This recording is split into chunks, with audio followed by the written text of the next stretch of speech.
السلام عليكم ورحمة الله. حبايبي عاملين ايه؟ يا رب يكونوا بخير. النهارده يوم جديد وفيديو جديد. النهارده فيديو بقى مشتريات الاسبوع من اللحوم والفراخ والخضروات وكده. تعالوا نشوف معانا الحاجة اللي اشتريناها بالاسعار وكمان روتين الغدا النهارده. فضلا وليس امرا طبعا. متنسوش اللايك والاشتراك في القناة ده لو عجبكم الفيديو طبعا، ونصلي ونسلم على سيدنا محمد صلى الله عليه وسلم في الكومنتات. وتعالوا يلا بينا نبدأ الفيديو. هنا اول حاجة كده مشتريات من اللحوم زي ما انتم. دي بقى طبعا مشتريات اللحوم والفراخ والبقال. انا بحب يعني كل 10 ايام كده او كل اسبوع انزل الم كل الحاجه اللي انا محتاجاها في البيت، بما ان الجو حر طبعا واحد ما بيقدرش ينزل كل يوم في الحر، وباني كمان السوق بيبقى بعيد عليا شويه، فبحاول بقدر الامكان انزل مره واحده كده او مرتين في الاسبوع اجيب كل حاجه انا محتاجاها كل اسبوع، كل 10 ايام، على حسب ما الحاجه تقعد معايا وعلى حسب ما انا بقدر اشيل من السوق يعني. كده جبت السجق واللحمه والستريبس ده. جربته مره بصراحه وكان عاجبني قوي. ليه بقى؟ القطع من جوه قطع فراخ، يعني صدور فراخ فعلا من جوه، مش اللي هي بتبقى عجينه دي، لا كانت صدور فراخ فعلا من جوه وتتبيلته حلوه. وفي منه اللي هو السبايسي وفي منه العادي. انا بجيبه ليه؟ بجيبه مثلا في وقت زنقت فيه، كنت في مشوار، عيل جاع اي حاجه، بحمر حتتين كده واعمل لهم سندوتشات ويبقى زي الفل. فبجيبه للطوارئ، مش اكله اساسيه في البيت بس لحاله طوارئ. عملت اكله انا بنتي في اوقات ما بتحبش السمك، بعمل لها منه. في اكلات كده ما بتحبش تاكلها فبعمل لها منه كده يعني، في دي للزنقات. بعد كده بقى جبت كمان الحاجات البقالة، الرز وال والزيت والسكر والحاجات دي بتاعت البقالة. بجيبها برضو كده، بجيب كمية واخليها عندي. بصراحة بحس ان انا لما بجيب الحاجات دي وبخليها في البيت بتبقى احسن ما تبقى الفلوس في ايدي وتصرف انا معرفش بتروح فين، لكن الحاجة في البيت بتبقى ساترة البيت. زي الناس الكبار كده ما بيقولوا. كان عندي حماتي الله يرحمها بتقول كده: الحاجة في البيت احسن من الفلوس.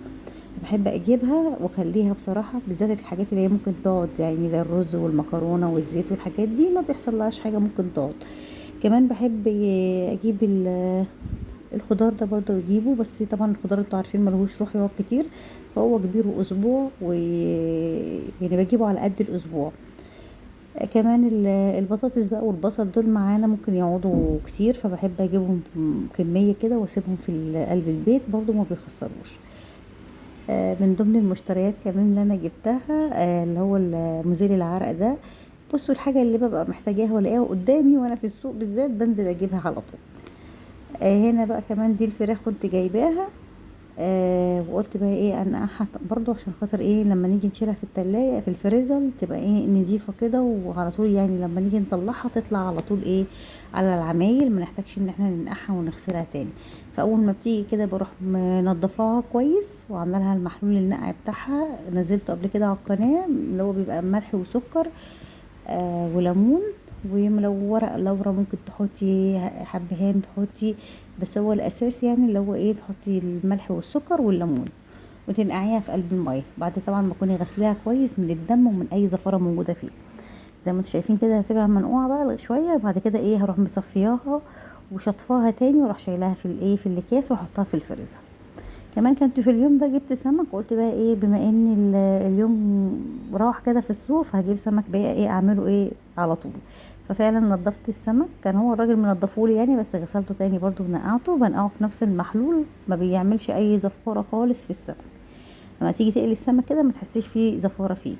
عملت بقى البصل للرز، اللي هو الصياديه، وتبلت السمك. كنت جايبه كده ايه اسماك متنوعه يعني من كل حاجه، كيلو كيلو او نص كيلو، مش شرط تجيبي كيلوهات يعني. بعدين انا ما فيش بنتي ما بتاكلش السمك، فاحنا بس 3 اللي هناكله، فجبت كده ايه من كل حاجه نص عشان خاطر اللي حابب بولتي ياكل، اللي حابب مكرونه ياكل، اللي حابب اي حاجه ياكل.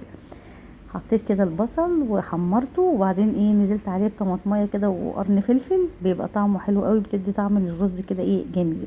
سيب بقى الرز على النار، نحط بس الملح بتاعه كده ونظبط العيار ونسيبه على النار لغايه ما ايه ما يستوي كده. خلاص كنت مخليه السمك معاكم، هنبتدي بقى ايه نقليه. طبعا يا حبيبه قلبي انت وهي لو وصلتي معايا لغايه النقطه دي ما تنسيش فضلا وليس امرا طبعا، ولو عجبك الفيديو وعجبك المحتوى وتحطي اللايك وتشتركي معايا في القناه عشان عيلتنا تكبر بيك واكبر واكتر. هنا خلاص اول حاجه بحب اقليها في السمك، لو جايبه مكرونه اول حاجه بنزل بيها في الطاسه هي المكرونه. ما بتاخدش وقت في النار، ولازم يبقى الزيت نضيف عشان خاطر ايه يبقى لونها كده، تدينا اللون الذهبي الحلو ده، وتبقى ايه مقرمشه كده من جوه من بره وطريه من جوه. كمان الفيليه ده اللي هو القشر البياض، انا بحب اجيب قشر البياض بيبقى فيه بولتي، بس ايه لا بحب اجيب القشر البياض، بتبقى الفيليه كده ايه فيه لحم كده.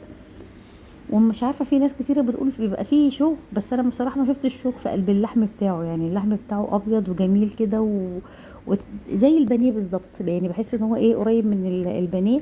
ما فيهوش شوك ولا فيه اي حاجه، ولحمه طري وابيض كده لما بيتقلي.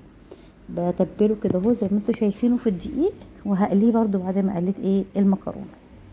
انا بحب دايما يعني ايه ادخل الاسماك في الوجبات بتاعتنا، يعني مثلا حتى على الاقل مره في الاسبوع يبقى ناكل سمك كل 10 ايام.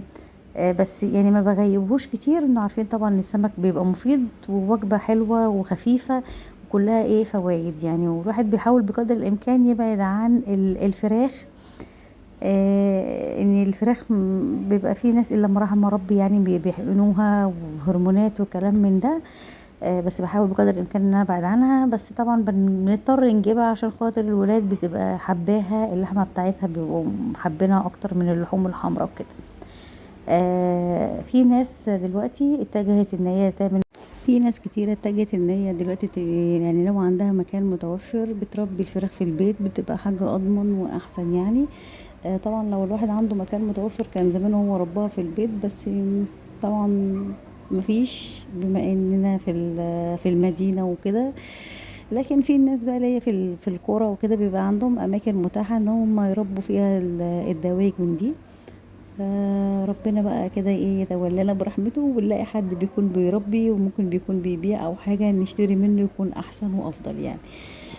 بس كده عملت السمك، وهخش بقى هقلي البولتي ده اخر حاجة، عشان خاطر اكتر حاجة يعني ايه بتغمق الزيت هو البولتي ده. فاخر حاجة قليتها كده كان هو البولتي، وبعد كده هعمل طبق سلطة بقى كده جنب الاكل، وتبقى أكلة متكاملة فيها كل العناصر الغذائية. أنا بحب أكلة السمك دي إن بيبقى فيها نشويات وبروتين وخضروات وكله كله كله. الروتين بتاعنا النهاردة كده خلص، اليوم بتاعنا كده خلص، وأتمنى يا رب إن هو يكون كان روتين خفيف عليكم، وأنا كنت ضيفة خفيفة عليكم، وإن شاء الله أشوفكم في فيديو تاني. شكرا ومع السلامة، وبس خلاص كده.